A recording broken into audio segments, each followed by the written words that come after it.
Chroniqueuse et poète afroféministe, elle parle sur son blog d'intersectionnalité, de racisme et de féminisme. À travers son travail, elle veut montrer que les femmes noires françaises ont aussi une place à prendre en littérature. Et son premier recueil de poèmes, À nos humanités révoltées, rend hommage à celles qui l'ont précédée. Kiemis nous accueille dans sa bibliothèque et conseille 3 livres. Le recueil Salt, de la poétesse américaine Nahira Wahid, Écrire l'Afrique monde, ouvrage collectif sous la direction d'Achille Membe et Felwine Sarr, qui rassemble les actes du colloque des Ateliers de la Pensée, qui s'est tenu au Sénégal en 2016, et Ne suis-je pas une femme, de Bell Hooks, l'intellectuelle et activiste américaine. Vous écoutez le Book Club, le podcast de Louis Média qui vous aide à renouveler votre bibliothèque. C'est Gladys Mariva qui est entrée dans celle de Kiemis.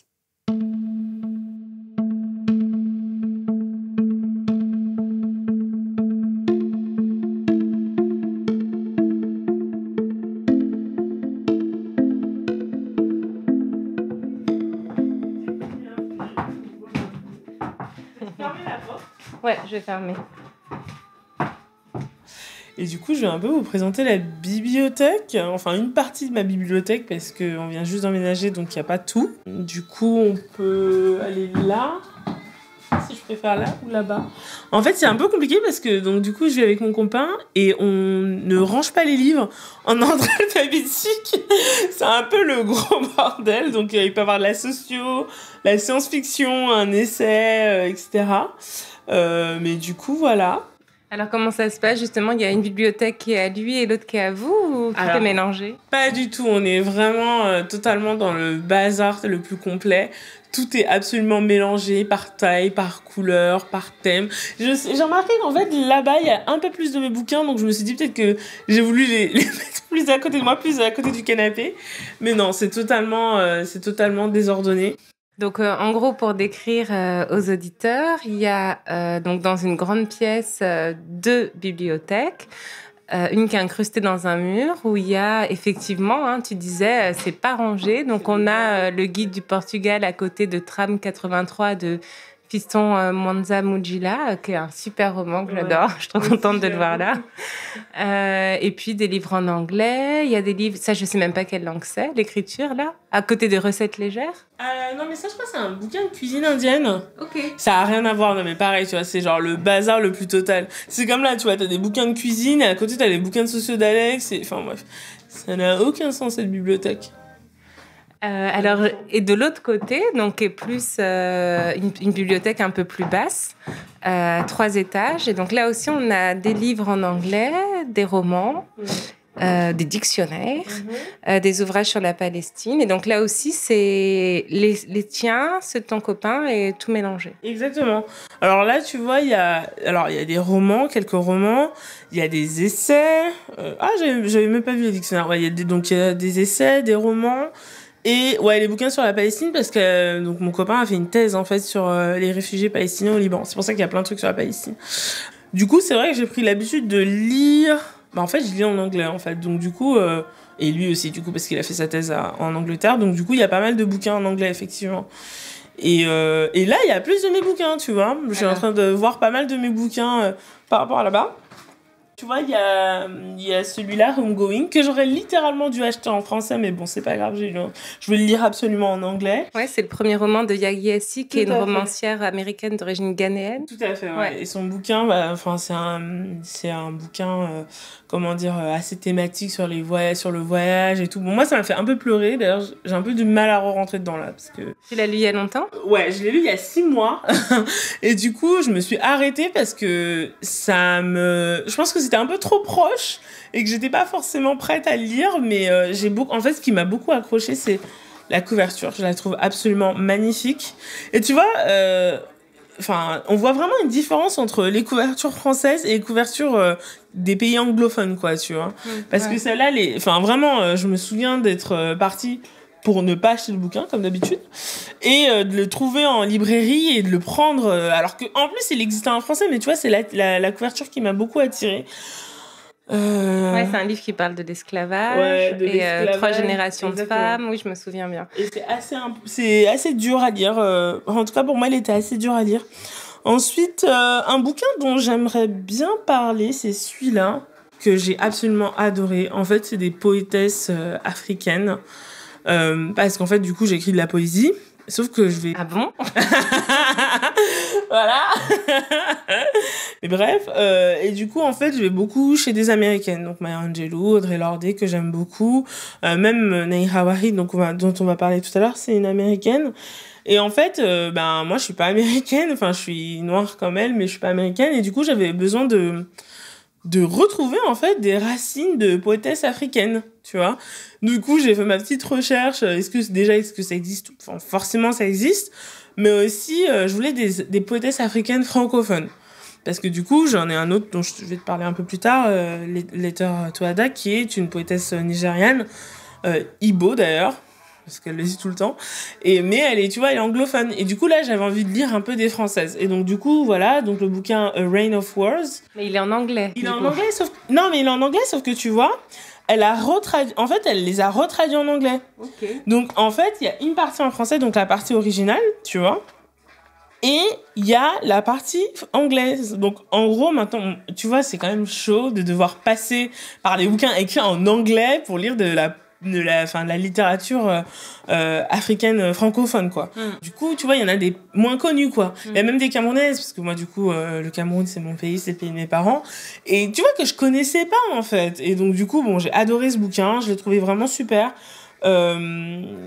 Et je le recommande, et malheureusement, il n'est pas en français, mais les poèmes sont en français. Alors ouais, justement, tu disais, en fait, j'écris de la poésie, et c'est vrai qu'en fait, t'as le cahier d'un retour au pays natal d'Aimé Césaire. Ouais, d'ailleurs, c'est... Ah, c'est vrai, c'est marrant. Je sais plus qu'il était là. Dans une vieille édition c'est très un belle. truc que j'ai acheté.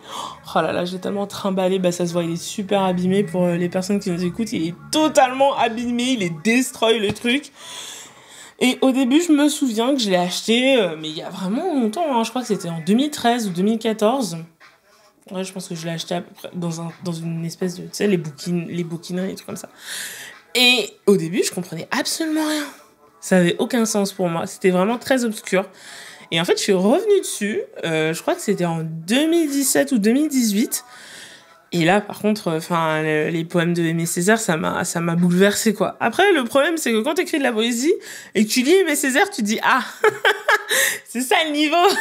D'accord. Voilà. Donc voilà, c'était ça un peu ma réaction, mais c'est vraiment magnifique. J'aime vraiment beaucoup. Voilà, tu vois, il y en a un que je peux le lire si tu veux. Ah bah oui. Ce qui est à moi, c'est un homme seul, emprisonné de blanc. C'est un homme seul qui défie les cris blancs de la mort blanche. Toussaint l'ouverture. C'est un homme seul qui fascine l'épervier blanc de la mort blanche. C'est un homme seul dans la mer inféconde de sable blanc. C'est un moricaud vieux dressé contre les eaux du ciel. La mort décrit un cercle brillant au-dessus de cet homme. La mort est un oiseau blessé. La mort décroît. La mort vacille. La mort est un pâtitura ombrageux. La mort expire dans une blanche mare de silence. Ouais, il est corné, souligné, il y a des notes. Ah oui, alors... Là, t'as écrit quoi? J'aime bien les notes. Mais c'est un peu privé, les notes. C'est vrai. Est-ce que tu veux du thé? Ah oui, j'aime bien le thé. Alors... Ça... Non, tu m'en veux pas, hein, c'est Newton, mais j'adore celui-là. Ah non, mais je l'aime aussi, Richard André. Ah oui, c'est vrai? Ouais. Ah bah super. Ok, donc tous les Alain Damasio, c'est ton copain. Alors là, moi, tu sais, je vais te dire un truc. J'allais te dire, moi, je suis une très mauvaise élève en littérature. Je lis 90% de ma bibliothèque, c'est des femmes noires. C'est que des femmes noires. Donc, si tu vois des hommes blancs ou des personnes qui ne sont pas des femmes noires, il y a plus de chances que ce soit mon mec. Mais c'est... En tout cas, c'est cette bibliothèque que j'ai là. Je veux dire, j'ai lu, tu vois, Laclos, tu vois, j'ai lu Balzac, J'aime bien Zola, au bonheur des dames. Voilà. Mais là, cette bibliothèque-là, en tout cas, la bibliothèque que j'ai envie de construire, là, c'est une bibliothèque qui est, ouais, 90% composée de femmes noires, quoi. Parce que c'est ce qu'on disait tout à l'heure, en fait. J'ai envie de me créer une bibliothèque et même une bibliographie de textes que ensuite, si on me pose des questions, si on me demande est-ce que il y a des choses que je peux conseiller, je peux dire, bah oui, en fait, en France, on a aussi écrit des choses. Il y a des choses qui existent. C'était aussi pour ça que j'ai voulu écrire mon recueil de poésie, parce que j'ai envie de dire, bah, il y a des choses qui existent. Mais j'avais aussi envie de dire, bah voilà, je vais faire partie de cette bibliothèque que des jeunes filles ou des femmes vont pouvoir utiliser, ou dans laquelle elles vont pouvoir piocher et dire, bah voilà, il n'y a pas que des anglaises, quoi. Parce que moi, je dis anglaise, mais c'est américaine, en fait. Parce que moi, vraiment, mon écueil et ma difficulté, c'est vraiment de dépasser l'hégémonie des femmes noires américaines, quoi. Parce que c'est vrai que mes références les plus importantes et les plus marquantes, et souvent les premières, en fait, les premières femmes noires qui parlaient de politique, parce que moi j'adore la politique, malheureusement, ben c'était des Américaines, quoi. Et j'ai envie d'avoir enfin, il y en a des Françaises, mais justement, je fais encore un effort supplémentaire en me disant, bah, je vais lire des Françaises, francophones en tout cas. Eh bien, justement, ça m'amène à donc aux 3 livres dont vous aimeriez nous parler. Sur les 3, il y a 2 américaines. Ouais. Comme ça traduit assez bien ce que vous avez raconté. Et surtout, sur les 3, il y en a un que vous n'avez pas parce que vous l'avez prêté. Donc, ça traduit aussi l'autre problème qui est que, comme votre mère avant vous, bah, vous donnez... Enfin, je te vous vois, je te tutoie. Ah, ça, c'est moi. Je vous vois, je te tutoie. J'ai beaucoup de mal à tutoyer. Ah, bah, c'est un énorme problème. Vraiment. Mais par contre, j'adore qu'on me tutoie. Mais mais je peux même vous voyer des voisins. Enfin, c'est n'importe quoi. Et donc, donc des 3 romans dont vous nous parlez, 3 livres. Sur ces 3 livres, il y a donc 2 livres écrits par des autrices américaines et un qui est un recueil de textes. Pour le coup, il me semble qu'il n'y a que des francophones dans les ateliers de la pensée. Donc, le premier livre dont tu aimerais nous parler, il s'appelle Salt de Nayera Wahid. Donc, c'est un recueil de poèmes. En fait, cette autrice, elle est afro-américaine. Elle n'a pas été traduite en France. En tout cas, j'ai rien trouvé. Et elle est pas vraiment connue non plus en France, il me semble. Alors, ça m'intéressait parce que je me disais que finalement, vous aviez pas mal de points communs, puisque comme toi, donc, elle écrit des textes poétiques avec un gros travail sur la ponctuation qu'elle invente, presque. Une nouvelle façon d'écrire pour dire aussi, donc qui se rapproche plus de notre manière de dire les textes, que je trouve assez intéressant. Elle travaille effectivement sur les thèmes du féminisme, de la race, de l'identité, donc des thèmes qu'elle partage avec toi. Et puis surtout, elle s'est d'abord fait connaître par les réseaux sociaux. Elle n'arrivait pas du tout à se faire publier aux États-Unis et du coup, elle a commencé sur Instagram et aujourd'hui, elle a plus de 600 000 followers, j'ai vu. Elle a commencé à écrire très jeune, comme toi, parce qu'apparemment, c'est à 11 ans. Donc, 2 de ses recueils de poèmes ont été publiés. Nejma en 2014 et donc le plus vieux, c'est Salt et donc c'était en 2013. Il est tellement important ce livre, je pense que je peux en parler pendant genre des heures et ça m'énerve de pas l'avoir parce que c'est pas grave, je rachèterai. Bon, la personne qui a le livre de Kémis Salt est invitée à le rendre le plus vite possible sous peine de meurtre apparemment. Non, mais du coup, tu dis que tu peux en parler pendant des heures, alors bah vas-y, parle-nous déjà de elle, comment tu l'as trouvée vu qu'elle est si peu connue, comment t'as fait? Alors c'est super intéressant parce que ça naît un peu d'une polémique. Je lisais des choses sur Rupi Kaur et qui a un succès fou dont j'ai pas acheté les bouquins d'ailleurs. Parce que j'en ai croisé quelques-uns des poèmes, mais j'achèterais peut-être les bouquins juste pour voir comment ils sont traduits d'ailleurs. Et donc du coup, il y avait une espèce de petite polémique, micro-polémique, en disant que effectivement, c'est dommage qu'on mette pas en avant des jeunes femmes qui avaient écrit de la poésie de manière aussi brève, qui étaient des femmes noires. Je me suis dit, bon, ok, je vais aller lire ce qu'elle fait. Et donc, je vais sur le compte Instagram, je crois. Et en fait, je tombe amoureuse. Je tombe amoureuse de la brièveté, je tombe amoureuse de l'impact, le choc que ça fait de lire en fait ces mots. je tombe presque pas amoureuse du personnage parce que je la connais pas, mais justement, en fait, elle est très, très, très secrète. Elle a même pas une ou deux, même pas de photos d'elle. On voit des photos d'elle que très rarement. Elle se fait très secrète, elle est très discrète. Et de plus en plus, on commence à lui donner ses fleurs et ses médailles, puisque elle écrit vraiment de la très belle poésie. Et je me souviens même qu'à l'époque, j'ai fait un peu l'association Warsanshire, qui est aussi une poétesse britannico-somalienne, il me semble. Et je pensais qu'elle aussi, elle était britannique. Donc je me suis dit, ah super, en plus, elle n'est pas américaine. Bon, et à la fin du fin, elle est quand même américaine, mais bref. Et en fait, c'était ces textes... ça m'intrigue toujours, en fait, parce elle avait une finesse quand elle parlait du thème de l'identité. On peut en parler de manière plus précise. Elle parle vraiment de la question de la langue, de la question de l'oubli, de la perte, du deuil, de la double, entre guillemets, appartenance.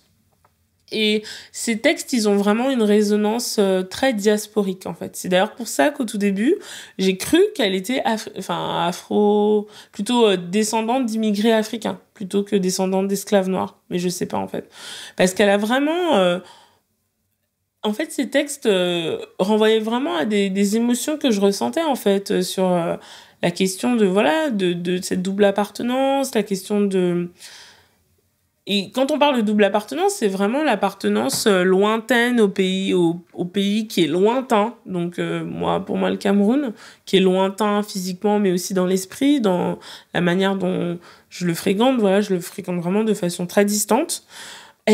Parfois, elle écrit 3 mots, ou peut-être pas 3 mots, elle écrit peut-être 10 mots sur sa feuille, et tout est dit, en fait. Presque tout est dit dans les silences, tout est dit dans la manière dont elle tourne la phrase, et c'est vraiment un talent que je trouve admirable. Déjà parce que je pense que tu l'as remarqué, je parle beaucoup. Donc c'est quelque chose que j'admire vraiment beaucoup chez elle. Et puis aussi parce que je pense que l'anglais permet des choses que la langue française permet pas trop, quoi. Et parce que j'ai essayé, c'est super dur, c'est super dur, en fait. C'est très, très dur. Cette simplicité. Et pourquoi j'aime aussi ce côté, c'est parce que justement, je trouve qu'à l'inverse des idées préconçues qu'on peut avoir sur la poésie, et notamment la poésie française, sa brièveté fait que les gens s'y reconnaissent. Ça les impacte directement, tu vois. C'est brut, Enfin, c'est pas brut, parce que je pense qu'elle a beaucoup travaillé dessus.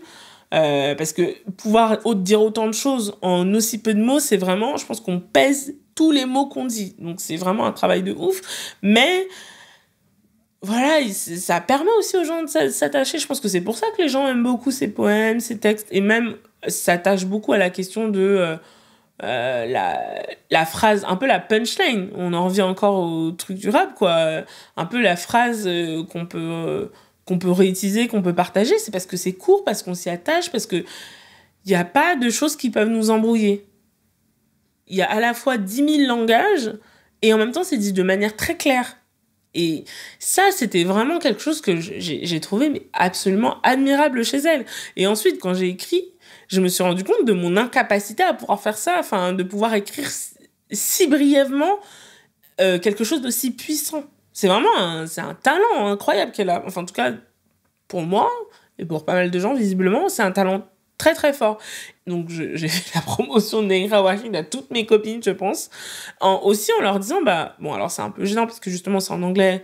Et moi, du coup, j'ai eu l'habitude de lire et donc, du coup, même d'entendre, parfois même de parler, donc, c'est-à-dire même de penser, et parfois de rêver. Donc, c'est facile pour moi aussi d'être touchée par l'anglais, par ces mots, etc.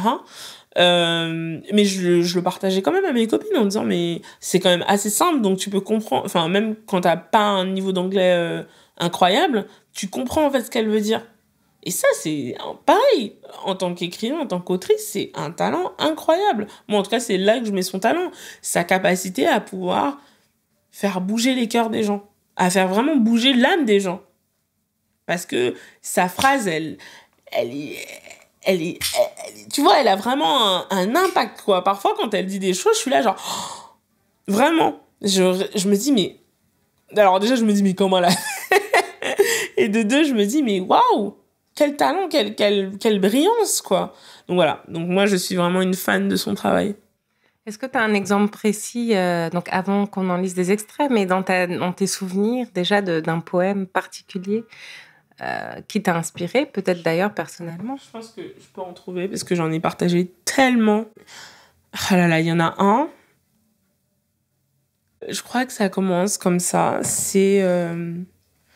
Mais encore une fois, le traduire en français, ça va être un peu compliqué. J'ai dit à mon corps, j'ai envie d'être ton ami. Elle inspira et expira lentement et dit, j'ai attendu ce jour toute ma vie. C'est incroyable. En tout cas, moi, je trouve ça extrêmement fort. Ça veut dire tellement de choses. C'est extrêmement fort dans une société où justement on te dit tu dois détester ton corps, tu dois le transformer, tu dois le changer. Il n'est jamais assez bien. Et d'ailleurs, pour qu'il soit un peu mieux, achète ce produit. En tant que femme, tu peux rarement être à un moment de ta vie où tu te dis mon corps, je l'aime comme il est. Je l'aime comme une amie ou comme un ami, c'est-à-dire avec ses défauts, avec ses qualités. Je vois tout, je vois le beau, je vois le moins beau et je l'aime comme il est, quoi. Ça, c'est en tout cas, dans ma courte vie de femme, en tout cas, dans ma vie de femme, c'est pas quelque chose que j'apprends, qu'on apprend aux femmes. Parce que c'est pas que mon expérience personnelle, c'est un fait. Elle utilise des thèmes qui sont très actuels, qui peuvent parler en plus à tout le monde. Je pense qu'en tant que femme noire, moi, ça me touche particulièrement, mais je pense que plein de gens peuvent se reconnaître dans ses poèmes. Et elle utilise tellement peu de mots. Et c'est tellement magnifique. J'ai parfois l'impression qu'elle écrit des baumes, en fait. Elle écrit pour guérir. Je sais pas si c'est pour se guérir elle, ou c'est pour guérir les autres. Et d'ailleurs, pourquoi je l'ai prêté à une amie ? Parce que je me suis dit, elle va en avoir besoin de le lire. Ça va lui faire du bien. Ça va lui faire du bien de lire ce livre. Ça a des vertus thérapeutiques. Le sens thérapeutique, c'est même vraiment de baume, quoi. De baume réconfortant, quoi. C'est pour ça que là, ça me gêne un petit peu. Je me dis, non, mais c'est pas grave, je vais le laisser, je vais en racheter un. Parce que quand je lisais Salt, c'était mon doudou. C'était mon doudou. C'était un livre que j'avais là, que je reprenais. D'ailleurs, c'est un peu les livres que j'ai choisis, c'est tous des livres qui ont vécu la guerre, on a l'impression. Parce que voilà, en fait, je l'utilisais, je le ressortais, je le reprenais, je le ressortais. Elle, pour le coup, elle m'a vraiment inspirée. Et même dans l'effet qu'elle produit chez moi, j'ai vraiment comme ambition d'avoir cet effet-là chez les autres. Je sais pas si c'est le cas. J'espère que c'est le cas. J'espère que c'est un petit peu le cas. Mais clairement, c'est la façon dont elle a écrit son livre. Je sais pourquoi elle l'écrit. Parfois, elle dit quelques mots et tu sens qu'en fait, dans le contexte, ça s'adresse qu'aux femmes, ça s'adresse qu'aux femmes noires. Et là, ça fait du bien de lire de la poésie qui est écrite par une femme noire et tu sens qu'elle parle à des femmes noires aussi. Et ça aussi, je me suis inspirée de ça dans mon recueil de poésie. Et encore une fois, je pense que ce qui est intéressant aussi, c'est là, dans ce cas-là, c'est pareil. Nahira Ouahid, elle a dû passer par les marges pour être publiée. Elle a dû passer par les marges pour écrire pour être diffusée, en fait. Elle est passée par Tumblr, c'est comme même Rupi Kaur, je crois qu'elle avait un blog ou un truc comme ça avant. Elle passe par les marges parce que même dans la poésie, en fait, il y a des hiérarchies. Cette poésie-là, elle est pas forcément reconnue, quoi. On considère pas que c'est de la grande poésie, etc. Et pareil, elle est vraiment dans la continuité d'Audre Lorde qui dit la poésie n'est pas un luxe, la poésie est un moyen de nous rendre libres, en fait. D'après moi, c'est ça le pouvoir de la littérature, quoi. C'est en ça que, justement, la littérature retrouve son pouvoir. Si je peux le réutiliser dans des conversations avec des copines parce qu'elles viennent te faire larguer et que je peux citer un poème, est-ce que je pense que c'est vraiment enfin, en tout cas, si quelqu'un fait ça avec mes poèmes, moi, je me dis, mais c'est l'accomplissement de ma vie, quoi. Parce que les livres, ils sont pas juste faits pour être dans des bibliothèques pour faire joli, quoi. Mais tu as bien raison. Donc, le deuxième livre dont tu voulais nous parler, c'est Écrire l'Afrique monde. Alors là, on n'est pas ni avec une autrice, ni avec de la poésie. C'est en fait un recueil des actes du colloque Les Ateliers de la Pensée qui s'est tenu à Dakar et à Saint-Louis du Sénégal en 2016. Il a été publié l'année suivante aux éditions Philippe Ray. Et donc, c'est un gros recueil qui est coordonné par Achille Mbembe, qui est historien philosophe camerounais. Eiffel Winsar, philosophe, économiste sénégalais, dont on a récemment entendu parler pour son rapport sur la restitution du patrimoine africain, qui a également été publié aux éditions Philippe Ray. Alors, parmi les contributeurs de cet essai, on retrouve pas mal d'auteurs qui sont dans ta bibliothèque, en fait, qui émissent, puisqu'on retrouve Françoise Vergès, Leonora Miano, Alama Bankou, Waberi et Souleymane Bachir-Diane, qui, je pense, parleront quand même à pas mal de nos auditeurs et auditrices. Et puis, en fait, ce livre, il nous parle de quoi ? Il pense à comment l'Afrique peut nous inspirer dans le monde qui s'ouvre à nous au XXIe siècle, à la fois en termes de modèles politiques, de nouvelles relations aussi entre les sociétés, un nouveau rapport à l'économie, à la richesse, à cette notion même de croissance. En fait, comment penser l'Afrique peut permettre de repenser un monde qui va pas si bien, un monde capitaliste qui creuse les inégalités.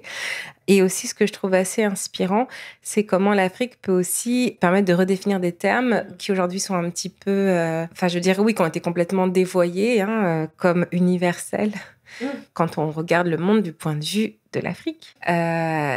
Du coup, j'imagine que c'est tout ça. Il y a vraiment de quoi puiser, s'inspirer. Je vois qu'il est aussi vachement souligné en rose. Corné.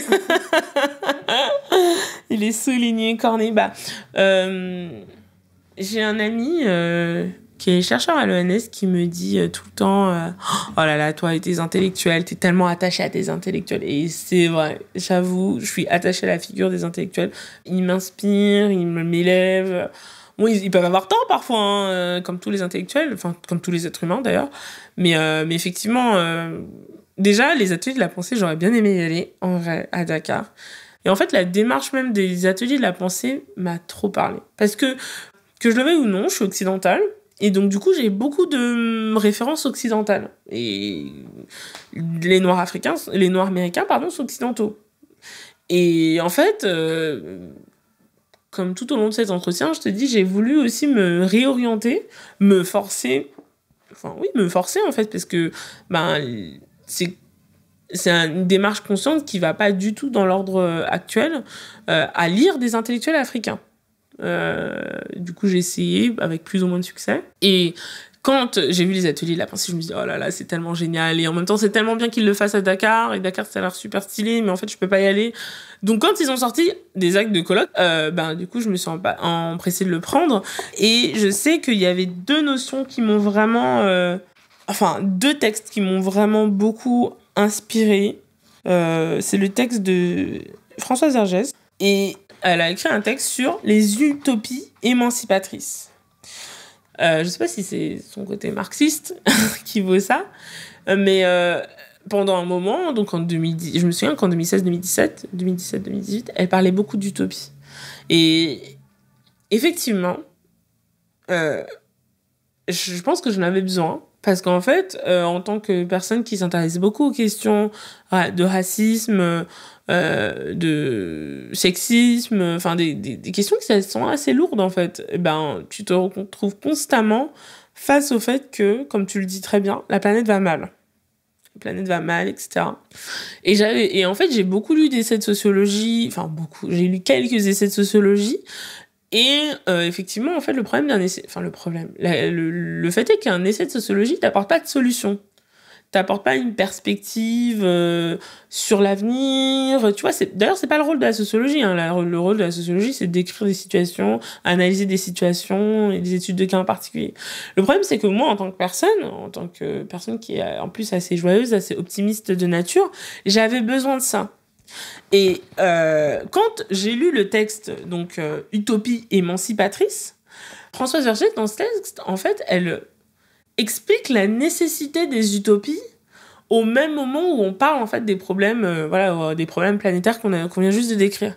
Elle l'explique même parce qu'elle le dit en fait. Si on n'a pas d'utopie, on ne va pas pouvoir continuer à se battre. On va pas pouvoir continuer à lutter parce qu'en fait, on va avoir de l'énergie qui va être drainée dans tous les cas, on va être de l'énergie mentale, de l'énergie parfois physique pour des militants et militantes.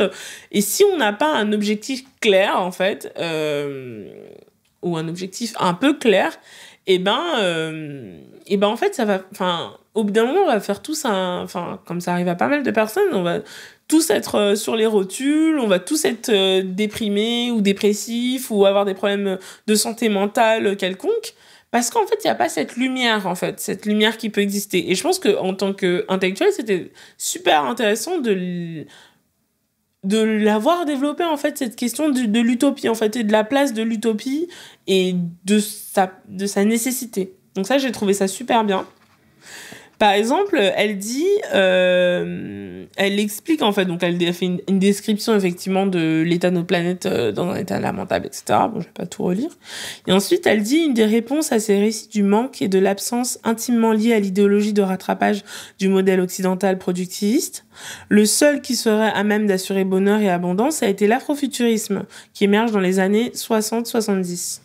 Il se propose de renverser cette méthodologie du rattrapage en créant des complications temporelles et des épisodes anachroniques qui perturbent le temps linéaire du progrès.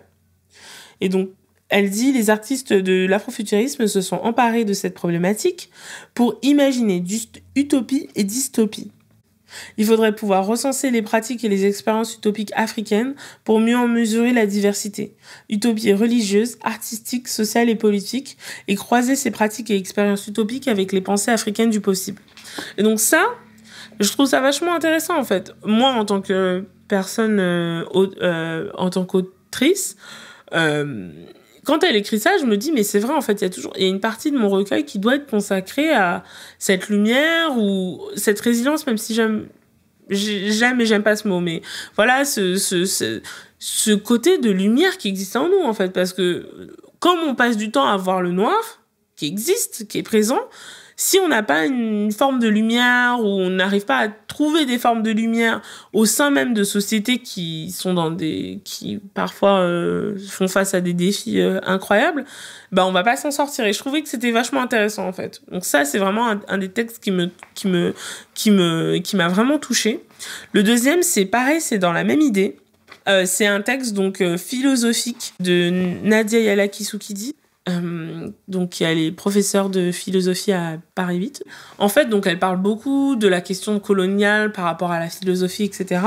Et je trouve que la phrase qu'elle dit, à un moment, elle dit le travail de la décolonisation de la philosophie, puisqu'elle dit que la philosophie c'est quand même très européocentré, c'est construit sur des références européennes, mais même des manières de penser européennes, et donc du coup comment en tant que philosophe elle essaie de déconstruire ça, etc. Et elle dit donc le travail de décolonisation de la philosophie possède une dimension réparatrice. Et tu vois, c'est comme tout à l'heure en fait, c'est ce que je te disais tout à l'heure par rapport à Nahira Wahin. Bon, c'est un peu tiré par les cheveux, mais voilà, je fais les ponts que je veux. Elle le dit bien en fait, il y a quand même une notion de boom, de guérison, de comment on pense nos plaies intellectuelles, mentales, etc. Et comment on va mieux, en fait. C'est ça que ça veut dire pour moi, la réparation, comment on va mieux. C'est un texte qui m'a beaucoup inspiré aussi dans l'écriture de mon recueil de poésie, tu vois, et de la deuxième partie, notamment, de mon recueil de poésie, où j'avais envie de parler de lumière, quoi. Là, elle dit, par exemple, l'enjeu est d'opérer la conversion affective de ces pratiques théoriques, non de refouler un passé de violence et de promouvoir une philosophie vigoureuse de l'oubli qui seule permettrait de se reconstruire. Il s'agit bien plutôt de forcer l'éclosion d'autres dispositions affectives. Tu vois, c'est pareil en fait. Elle dit si les pratiques théoriques africana, donc en fait c'est une référence à des philosophies africaines, se concentre à raison sur la réparation des subjectivités blessées, le geste de réparation couve une utopie qui n'a pas renoncé à prendre en charge la question des devenirs du monde. Elle dit décoloniser, c'est produire une version du monde qui, malgré les ruses de la colonialité, ne repose pas sur la différence coloniale. Comment on triomphe? C'est ça. Et puis, comment on triomphe, mais comment on invente autre chose, quoi? Comment de cette noirceur, comment de la nuit naît d'autres soleils, quoi, tu vois. Et ce que je trouve intéressant aussi dans les ateliers du monde, c'est comment, à partir de l'Afrique, on guérit le monde. Comment l'Afrique est au cœur de la guérison du monde. Bon, tu me diras, elle a déjà beaucoup sur son épaule, l'Afrique, mais comment les intellectuels africains, à partir de d'utopie locale, tu vois, à partir de moyens d'organisation locaux, à partir de certaines histoires. Comment, de nos cultures, on peut dire, bah nous, on guérit le monde, quoi. Et comme tu le disais tout à l'heure, c'est vraiment l'universalisme à l'envers, quoi. Bon, puis on va terminer avec Bell Hooks. Alors, ne suis-je pas une femme? Alors, quand tu m'as donné ce titre, tu me l'as dit en anglais, Entire Woman. Mais en fait, ce livre, il a été traduit en 2015 aux éditions Cambourakis. Et c'est depuis cette date qu'en France, on parle de plus en plus de Bell Hooks. Donc, son vrai nom, Gloria Jean Watkins. Son nom, Bell Hooks, s'écrit entièrement en minuscule. Ouais. Alors, donc j'ai lu que c'était des noms qui venaient de femmes de sa famille et qu'elle écrivait son nom de plume en minuscule pour dire qu'il fallait se concentrer sur son œuvre et non sur sa personne. Alors pourtant, sa personne, elle est assez incroyable parce qu'elle est née dans une famille ouvrière avec beaucoup d'enfants, pas beaucoup d'argent. Et cette misère a énormément inspiré son choix ensuite de se focaliser sur les rapports entre race, sexe et genre. Et comment tout cela détermine et des parcours individuels et l'organisation de la société américaine. Et en fait, ce livre-là, Ne suis-je pas une femme, c'est sa thèse, je crois. Donc, elle l'a écrit il y a très longtemps, dans les années 80. Il a énormément de succès. Il a été brandi de nouveau pendant les marches de femmes en 2017-2018. Et donc maintenant, il est en France, il connaît un grand succès. Alors, je vois qu'il est aussi pas mal... il a été pas mal manipulé. Attends, mais tu l'as pris dans une bibliothèque. Oui, c'est dans une bibliothèque.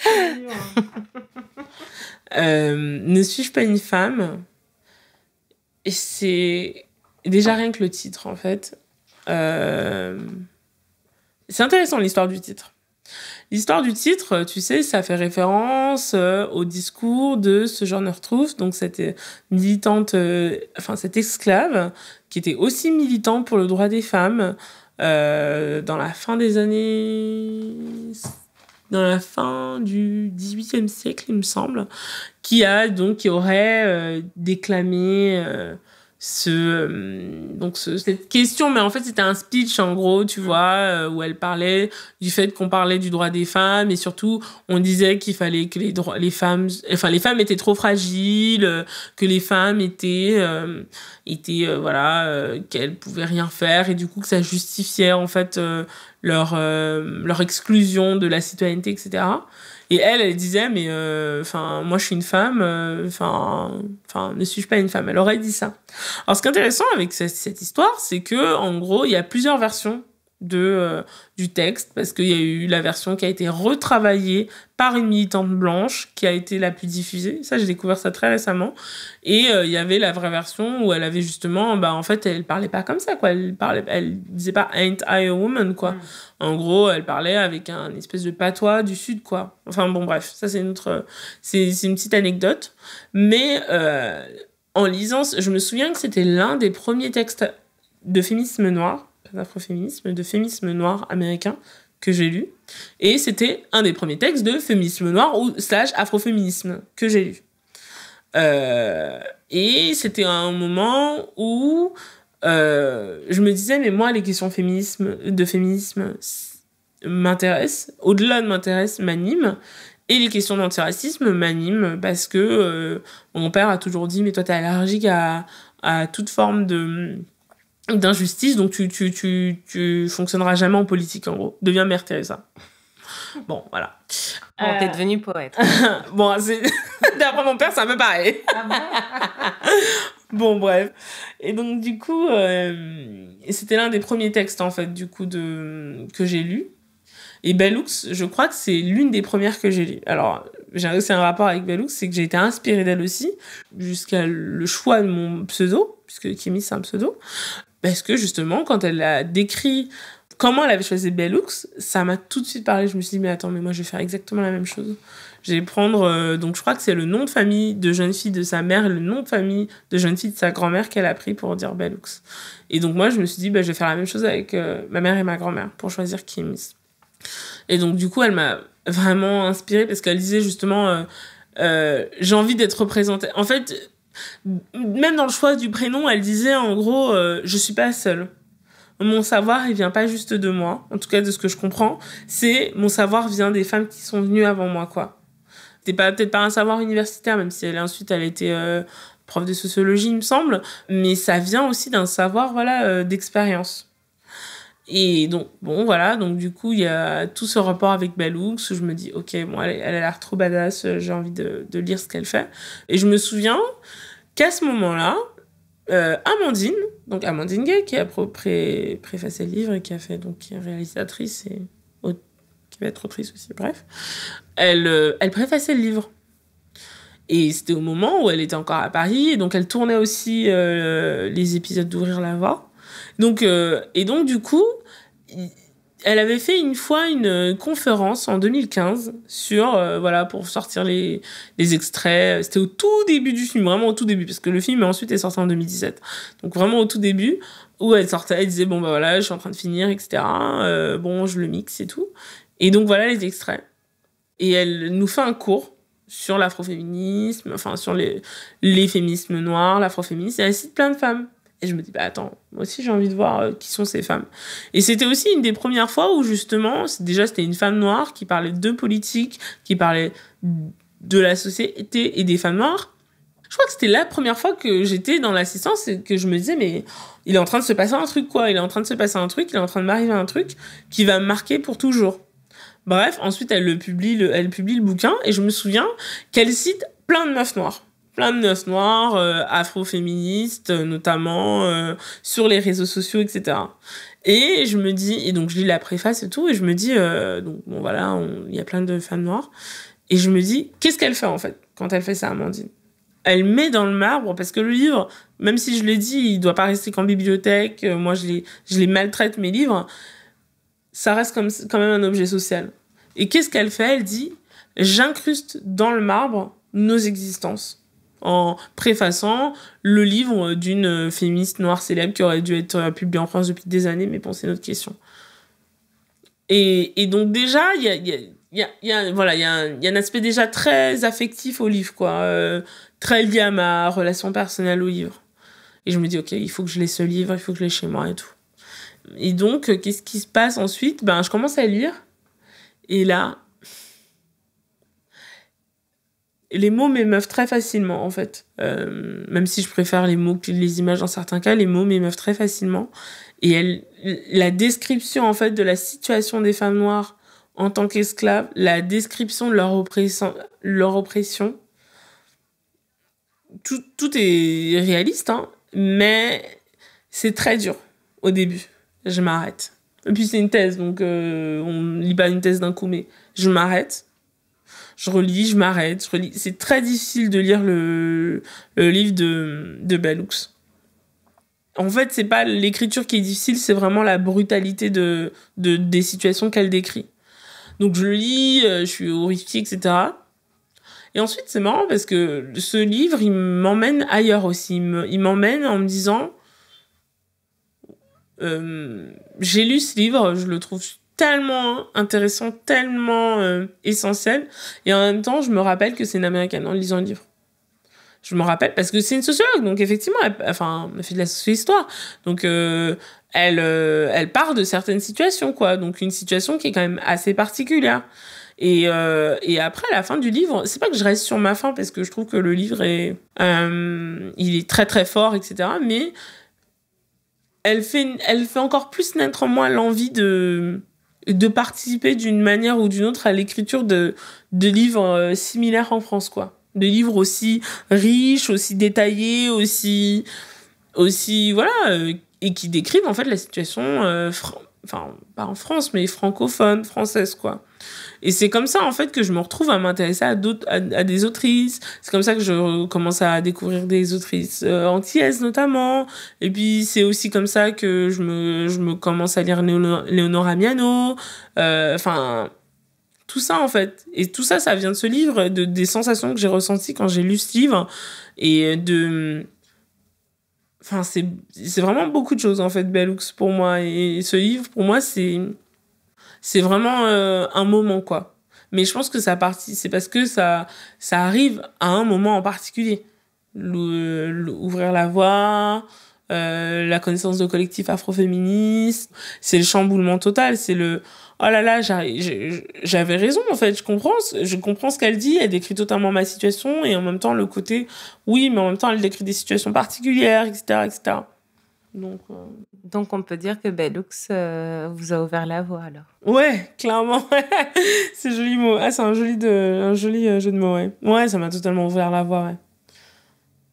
Ça m'a totalement ouvert la voie. Et après, même en termes d'écriture, je pense que Bellux, elle est vraiment très intéressante parce qu'effectivement, comme tu l'as dit tout à l'heure, elle vient d'une famille ouvrière. Donc, en fait, chez elle, on sent le désir de diffuser. On n'écrit pas pour être validé par des gens qui sont accrochés aussi à des privilèges. On n'écrit pas pour ça, on écrit pour se retrouver. Et on écrit pour que les gens parfois se retrouvent aussi en nous et voilà.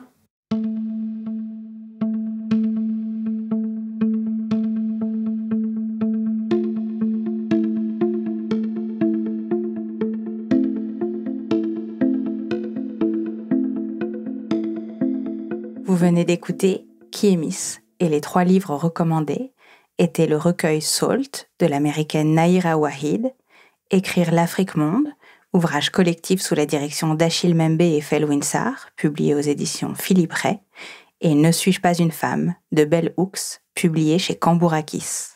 L'entretien a été mené par Gladys Mariva et il a été monté par Iris Ouedraogo, qui était aussi à la coordination. Pauline Thompson a composé la musique et Jean-Baptiste Aubonnet a fait le mix.